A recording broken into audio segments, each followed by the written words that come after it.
Welcome, friends. It is a beautiful Wednesday here.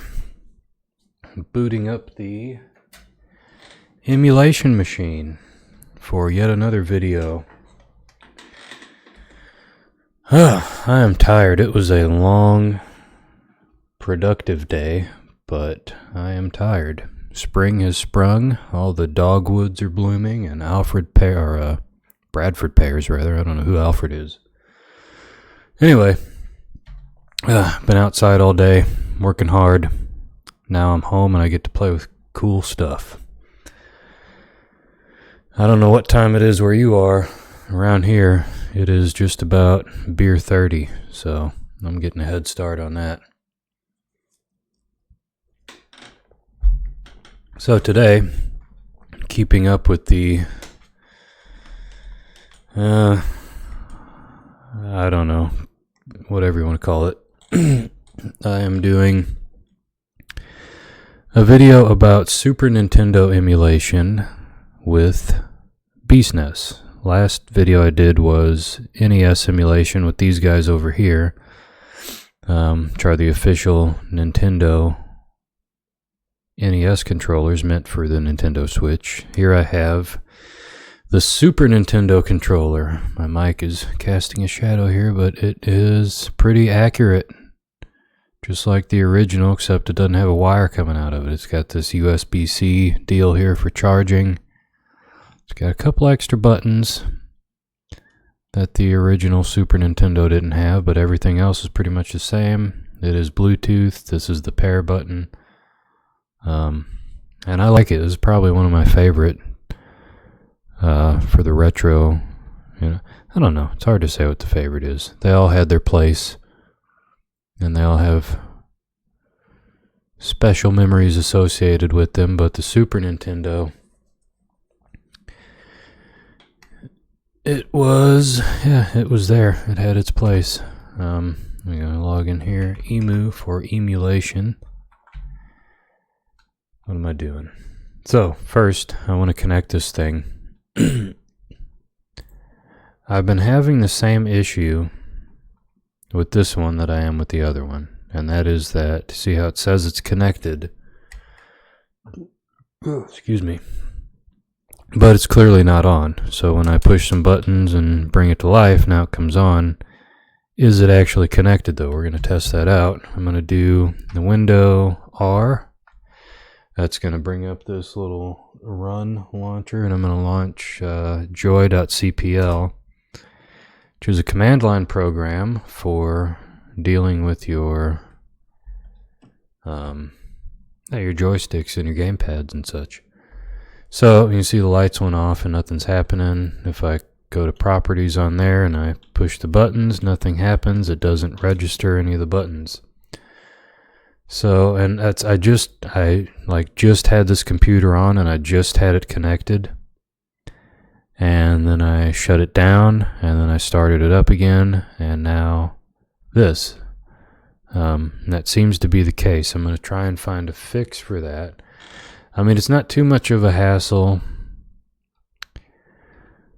but, if let's say I'm on a kick where I'm just playing the same console and I'm trying to do a playthrough of a game or something, and every time I boot up the computer, I have to repair and remap everything, and it's just annoying. So I'm going to try and find a fix for that. But for now, what I have to do is go in here, select it, find it in here, remove the device, wait for it to remove, and you see it disappears in my list here. And then I go up and, this is just in Bluetooth and other devices. You can search that, and it'll search deal here. I've already got pulled up because I visit this thing quite frequently. I'm going to click Add Bluetooth, and then you're going to push this button right here, this little pair button, until the lights come on and start dancing. And then it should show up in your list. Normally it doesn't take this long. There it is. SNES controller. Computer knows what it is, so now I'm going to close. It says it's setting up a wireless device. And now it says device is ready. I think my little thing in the corner here is blocking that notification. But now, I'll click on this, hit Properties, start pushing buttons, and they show up. When I push the D-pad, all these other buttons, they all work. So I can close this, close that, don't need that anymore. That's a way that you can troubleshoot. You know, if you have a controller that's supposed to be connected and it's not working in your emulator or your game, whatever you're playing, you can run that program to see if the input is actually being picked up by your computer. And if it is, well, then you need to probably look at your game or your emulator or whatever your software you're trying to use it with. If it's not, then you probably need to, it's probably an issue with the connection. Either it's not connected or there's some other issue there, maybe a driver issue or something like that. Anyway, we're going to launch bsnes. I don't know if that's how you're supposed to say it, if it's bsnes or bsnes. I just say bsnes because it's fun. I like to have fun. I'm going to go to input. This is another thing I have to do each time, which is kind of annoying, if I'm doing a playthrough of a game and I come home from work and I just played it yesterday and want to play it again today and I got to go through and map everything again. But it is what it is. So I just double click on the button and push the corresponding button on the controller to whatever the thing is that you're trying to do. Up is up, down is down, left is left, right is right, and so on.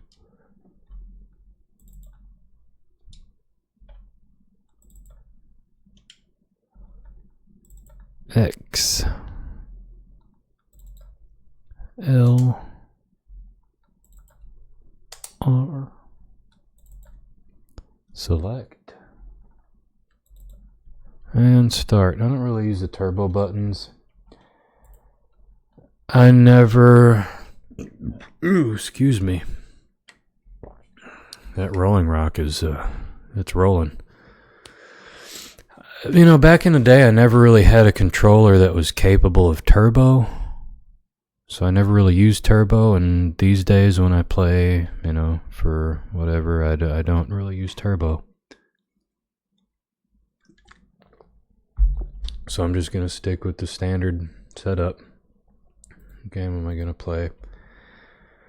Recent games, let's do Donkey Kong Country. This was an iconic game. I know it might not look like much now, but the graphics on this game were unbelievable in the era. And from what I understand, they used pre-rendered 3D models for these sprites that, in their development software, they use pre-rendered 3D. And then what they would do is just take stills to create the sprites, like the flipbook sprites. If you're modern game development suite like Godot or something like that, you'd have a flipbook or something, whatever their equivalent is. I don't want to do that's a game I've actually been playing through, so I'm just going to start a new one as a one player, just as a demonstration here. But yeah, looks terrible by today's standards, but back then this was top tier. These were top tier graphics. They pre-rendered these, and then they took the stills and then used them to create the sprite animations. I mean, that, if you're younger, you weren't around for this era, it might not look like much, but that little animation sequence that he did just then, that's a lot. I mean, there's so much detail in the animation compared to the previous generation, the Nintendo. And I love this game. This was might have been the first game I played on the Super Nintendo. I know I had it back in the day. I remember coming home from school, and we never had much money. I was always a little bit behind with technology. So it was probably several years after the Super Nintendo had come out already. I didn't know any better though. came home from school one day, and my mom had one for me. It was all set up and ready to go, and I was happy, and I played this game here, and I loved it so much that's when I even started to get inspired to design my own games. I never got very far with it back then, but I used to draw, and I drew like a lot of characters that I designed, and I had this idea that I was going to make my own game, and it was really just Donkey Kong Country with different characters. But what am I doing here?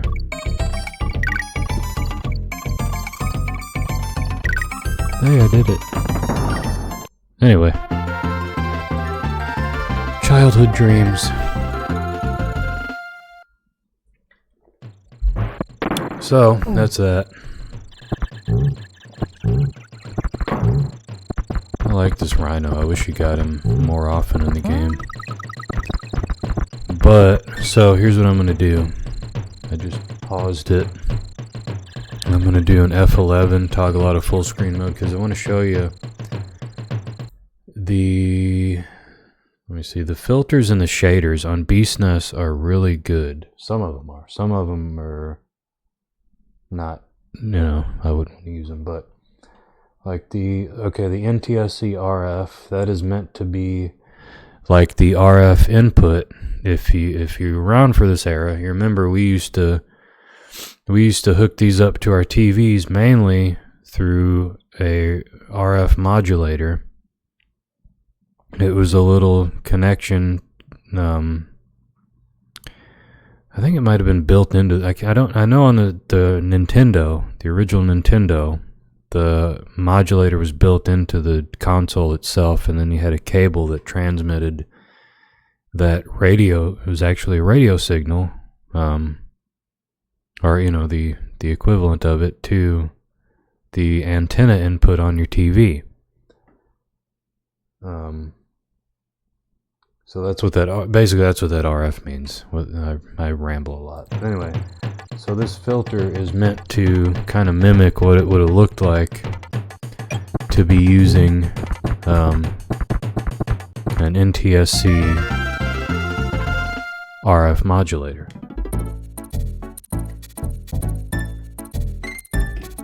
And you can see it adds kind of some noise and some flickering, and the colors are not exactly right. And that's just kind of what happened, Our displays weren't super sharp back then. We had CRTs. All these games were designed with CRTs in mind. And that's one of the complaints that a lot of people have, including myself. I mean, they're okay, but they certainly don't look like they did back in the day. If you played these games back then they don't look like they did back then, because you're looking at it on a modern display. And that's an issue that I kind of want to find a universal solution for. Maybe like some kind of a pass-through device, or some kind of software, some third-party software that creates that CRT effect when you want it. On the newer games, like maybe the PS3 era, maybe you're okay with just the sharp HD flat panel, But if you're playing something like NES or SNES or something, Sega Genesis, you might want it to look like it did back in the day. So let me go. I'm going to take that NTSC filter out. Now you can use one filter and one shader, I think. I don't know if you can do more than that, if you can stack them. I don't know. I don't know if you can create your custom filters and shaders. That would be cool, but I haven't really played around with that. The one that I really like is CRT Royale. See, it adds that convex shape to it, and it also adds the scan lines. And then if you do that on top of the NTSC filter, NTSC RF filter, now you're really, this is like a crappy TV back in the 90s. Whoops. But this is pretty much, I mean, for me anyway, this is kind of what it would have looked like when I played it. A little bit dim, not super bright, a little bit of noise, a little bit of flickering, and those scan lines, and ultra low resolution. This was the experience, and I like that. bsnes has better filters, in my opinion, than Messin.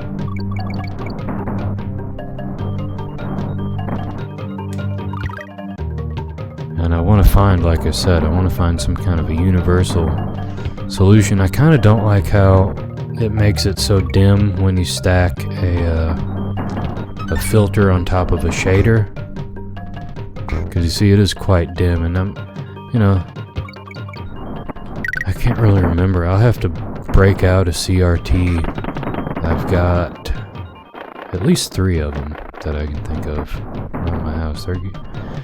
They're becoming rarer and rarer as time goes on. I remember several years ago I knew somebody who worked at Goodwill, and they said that Goodwill didn't even accept them as donations anymore. That was maybe back in like 2016-ish, somewhere around that. Alright, so anyway, I'm not doing a playthrough on this. This is just a demonstration. Let's get out of here. I'm going to take that filter off because I kind of like it. It's a little bit brighter. This would have been like a good quality TV with a good quality connection. Maybe you're using the yellow, the white, red, yellow cable. And play a different game. Let's do Mega Man X. What was I saying? Yeah, back talking again about being inspired to develop my own games. I mean, I had no idea back then how to create a game. I messed around with computers, but like I said, I was behind on the technology because my family didn't have a lot of money. But actually the first computer that I owned was a Commodore 64. And I'm not that old, I'm almost that old, but I'm not quite that old. I just had a Commodore because I happened to have a grandpa who was a computer nerd, and he messed around with the Commodore a lot. He had, the 64s, that's what he had the most of, but then he also had the C-128s and pretty much everything, every available Commodore computer. I don't remember him having a pet.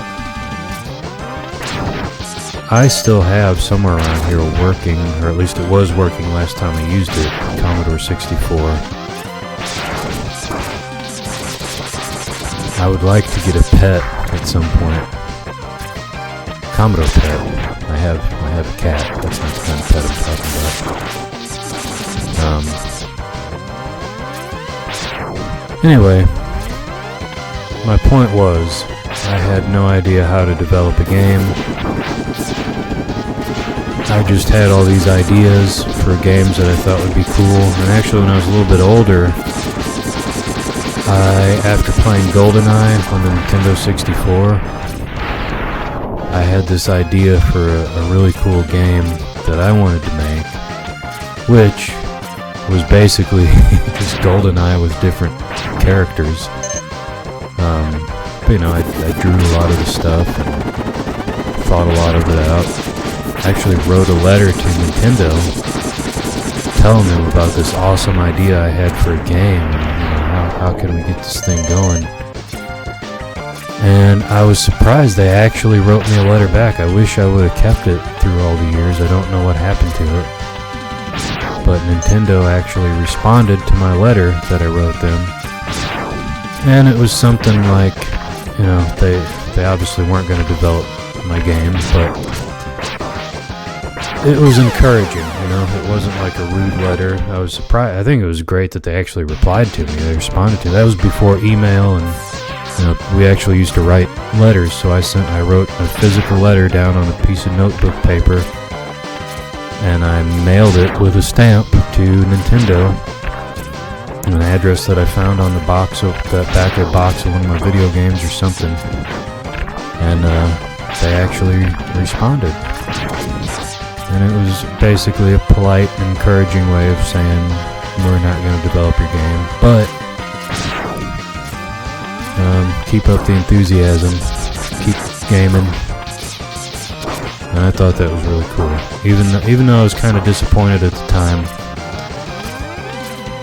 that they weren't going to develop my game, I still was excited and encouraged that they actually wrote me back. I thought that was pretty cool. What? Am I respawning this guy every time I move? Man, I suck at this. I don't think I ever actually played through Mega Man X. I don't know if I even had it back in the day.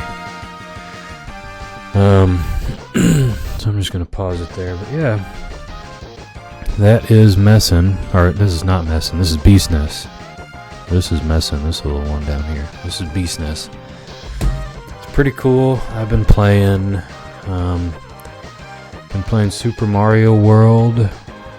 That's one I had back in the day that was really cool. Been playing Yoshi's Island. Been playing Super Metroid. That's one that I never actually played through back in the day, but it is excellent. Even by today's standards, I would say Super Metroid is good. If you're into the Metroidvania, you know, Metroid is, I mean, it defined the genre, the Metroidvanias, those Metroid and Castlevania. Defined an entire genre of games. So if you're into modern things like Hollow Knight, what's another one that's coming out? I can't remember offhand. There's a lot of cool games being developed these days that kind of are reminiscent of games that we played as kids, and I think that's really cool. I think maybe my next video, or eventually I'm just going to do a video about some modern games that I really like that are reminiscent. If you're a retro gamer, then some modern games that you might want to play. I think that's a cool thing. I loved Hollow Knight, and I played that multiple times. Completed over 100%. I'm really anxious for Silksong to come out, but it's been a while, and there's not really been much of an update yet. Last update, I think they said it's still coming out. They're still working on it, but no word on when it's actually going to be released. Hopefully this year. I'd really like to play it. But yeah, this is Messin. What else is there to play around with? I talked about the filters and the shaders. This I don't really mess with. I'm either, normally when I'm playing it full screen. The hotkeys you can edit. There are some things you can do like overclocking in here.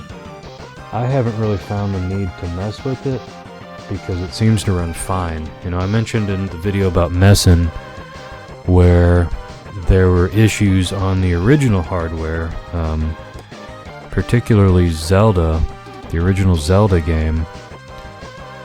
If you were in a screen where there were a lot of enemies, then there would be some slowdown, and you could fix that by, in a sense, overclocking the emulator. Basically what you're doing is adding scan lines before and after the screen. That gives the emulator, the emulated CPU more time to process what's happening, and that effectively fixed the slowdown, but then it completely broke some other games that I tried to play. But anyway, you can do overclocking in here. I haven't really found a need with any of the games I've played to do it yet. Everything seems to run just fine. You know, this would have been pretty beefy back in the day. People were used to developing for the 8-bit, you know, the Nintendo, the Commodore 64, stuff like that. So to have this, it was really something. And it seemed like overkill in some sense, probably to some developers back then. Anyway, you can edit the paths, which is helpful. I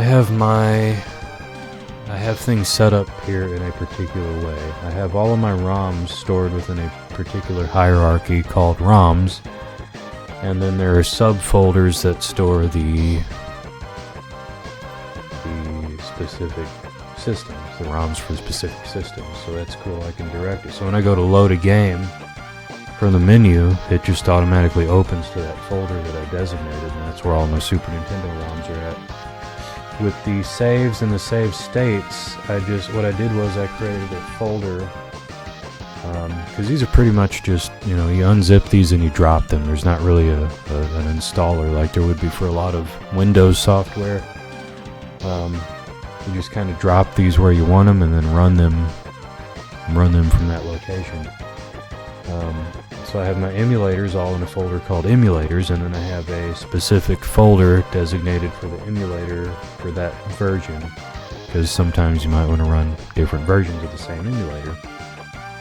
And then within that emulator version folder, I have a folder for saves and a folder for states. I do that because the way that the emulator handles saves and save states might vary a little bit from one emulator to the next. So I just go, instead of having a universal, you know, save folder, which you could do, I just do it this way so that I associate a particular save with a particular emulator. You could save it directly in the game folder though, so you have your saves mixed in with your ROMs, but I don't like doing it that way. I like doing it this way, so this is the way I do it. Anyway, that's one cool thing that you can do that can be helpful. I already showed the input, the audio, video, you can mess around with that. Luminance, let's set the 100. Saturation, wow.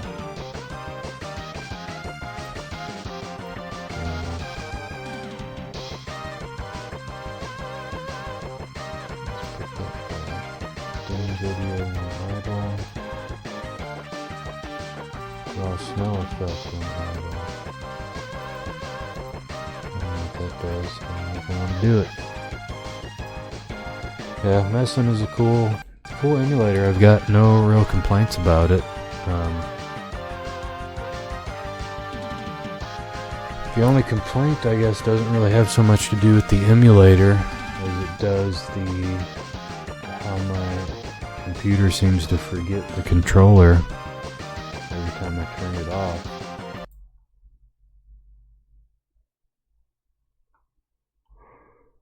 You could do cheats here. I haven't really found a need to mess with most of this stuff in here. What I want to be able to do, you can do with some other emulators, is save a profile for your controller map. So that way you don't have to do it every time. I'll have to play around with that. That might end up being a deal breaker for this, because I want this, I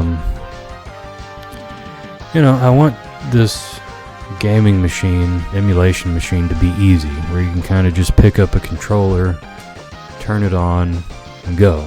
I don't want to have to. I eventually want to design this as sort of like almost like a console. When I have the final build done, I think I'm going to do some sort of a smaller, or maybe a custom tower that is reminiscent of a gaming console that I can just put in the living room and maybe do some custom decals or graphics on it or something. I just want it to be easy to just pick up and play without fuss,